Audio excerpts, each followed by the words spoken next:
कीमिया पर लगे हुए मेरे भाइयों नमस्कार। आज हम सारण संस्कार की बात करते हैं और सारण के लिए ये ऊपर किया रंजित किया हुआ जो पारद है, इसमें से हम 5 ग्राम पारद लेंगे और 5 ग्राम ही हम स्वर्ण लेंगे। सोने को हम एक कुठाली में रख इसमें थोड़ा थोड़ा नौशादर डाल इसको गलाएंगे हीट गन की सहायता से। वह पारद अभी हम लोगों को एक सारण तेल तैयार करना है। पारद को हमें अब इस तेल से निकाल करके, सरसों के तेल से हम लोगों को अब पारद को सारण तेल में डालना है।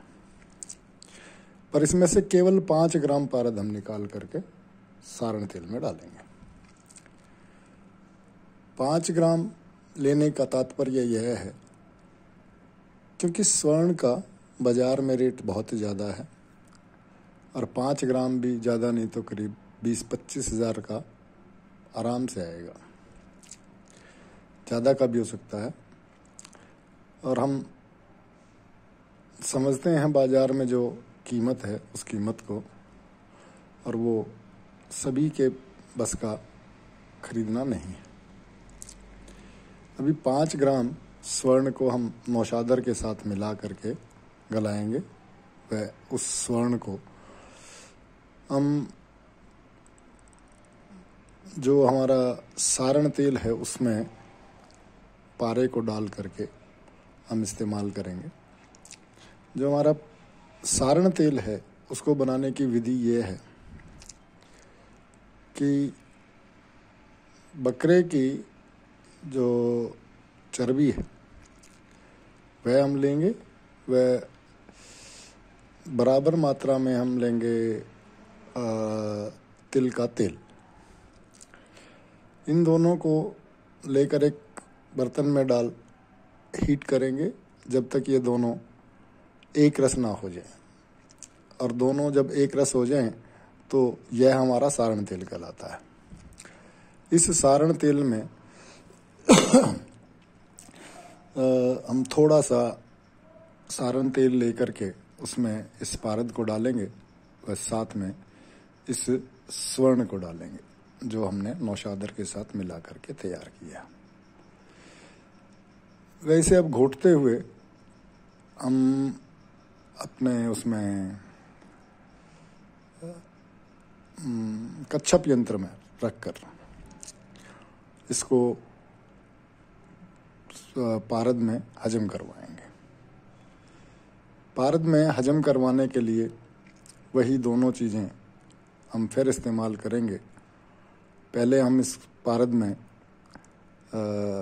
काले धतूरे का रस, उस काले धतूरे के रस के साथ ही हम इसमें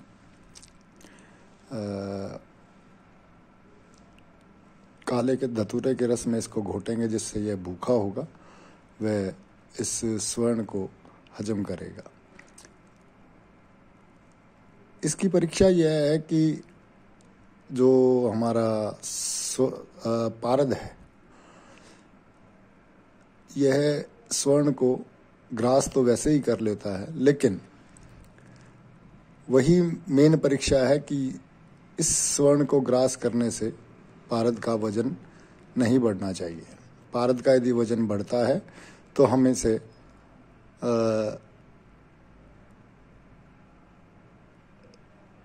त्रिफला क्वाथ में रखकर और उसमें घोटेंगे, और उसके साथ घोट करके फिर इसका कच्छप द्वारा जारण करेंगे।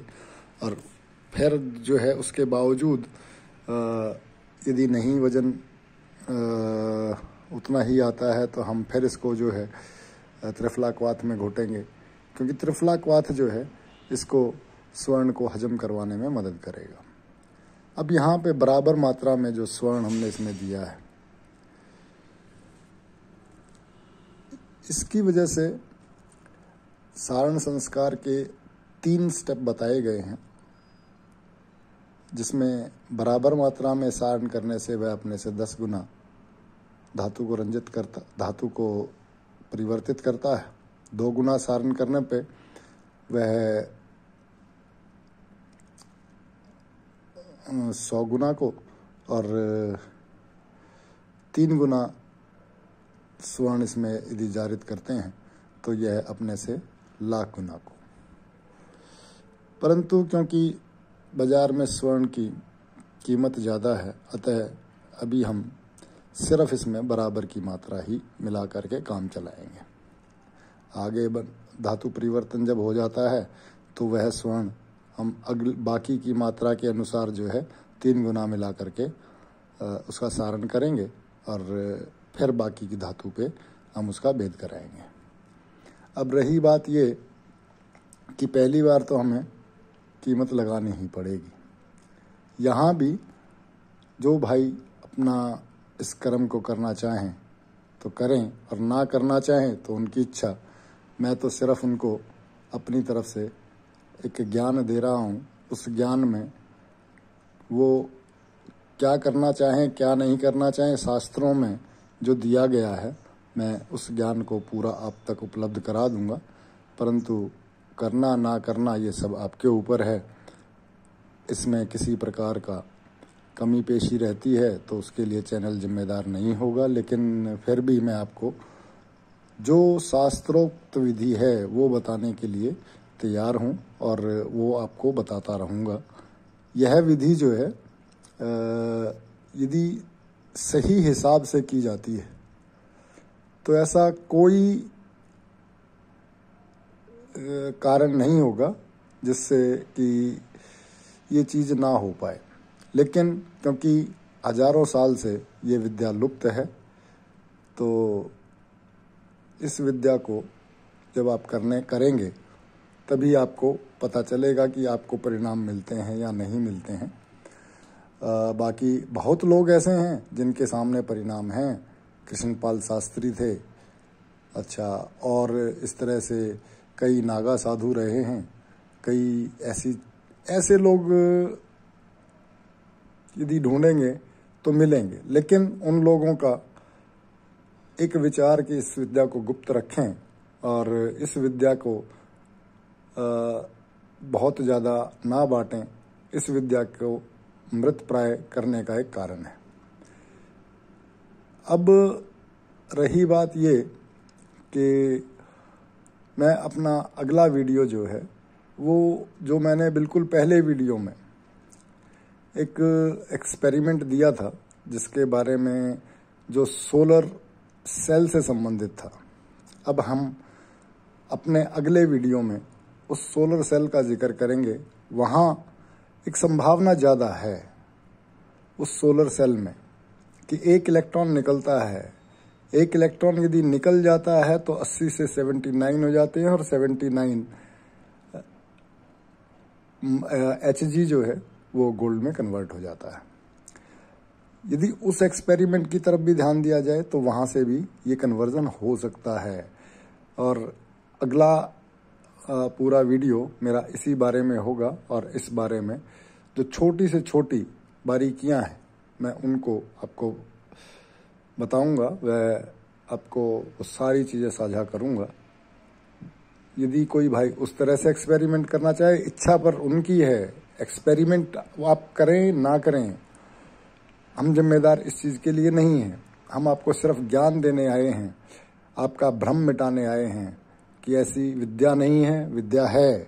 लेकिन वो विद्या कहाँ तक सफल होती है, आपकी लगन, आपकी मेहनत व आपके काम करने का तरीका, इन सभी पर निर्भर करता है। आप कितना उस विद्या में संलिप्त होते हैं, कितना आप उसमें अपना समय दे पाते हैं, कितना आप उसमें सहयोग कर पाते हैं। परंतु एक मेरा निवेदन है, इस विद्या को अब दबा के ना रखा जाए, इस विद्या को पूरे समाज में बांटा जाए। धन्यवाद।